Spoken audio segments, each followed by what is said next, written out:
A passenger jet diverted to Las Vegas after an Iraqi national is yanked off the flight in L.A. But the jet still leaves LAX with his bags on board.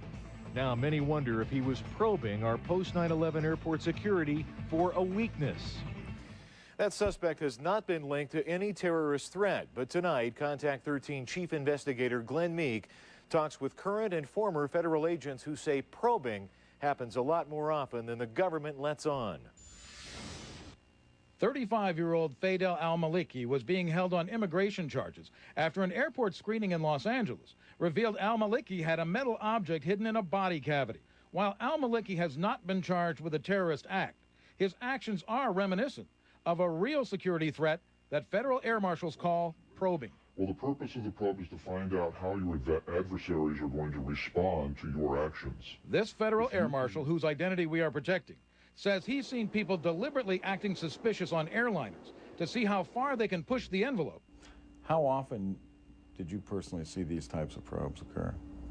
I personally saw what I believe to be at least 4 different incidences of probes occurring on my aircraft.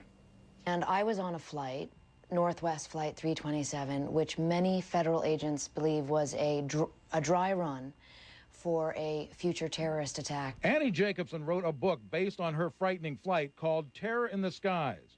She says a group of Syrian men, some later identified as members of a musical troupe, scared the daylights out of passengers by doing things like standing together near the cockpit door and making consecutive trips to the forward restroom. Another Syrian comes charging up from coach, knocks over a passenger so he can go in after his friend who's in the bathroom. The plane landed safely in L.A., but years later, Homeland Security restricted liquids and gels on airliners to prevent a chemical bomb from being mixed in the restroom. That is exactly what I believe was going on Flight 327, and that is exactly what federal agents began to tell me the moment the flight landed. But that is not what the Department of Homeland Security wanted the American public to believe was going on. The air marshal I spoke with agrees that incidents of probing are being kept from the American public. What would be the motive of an agency like the Federal Air Marshal Service or Homeland Security in not acknowledging these probes?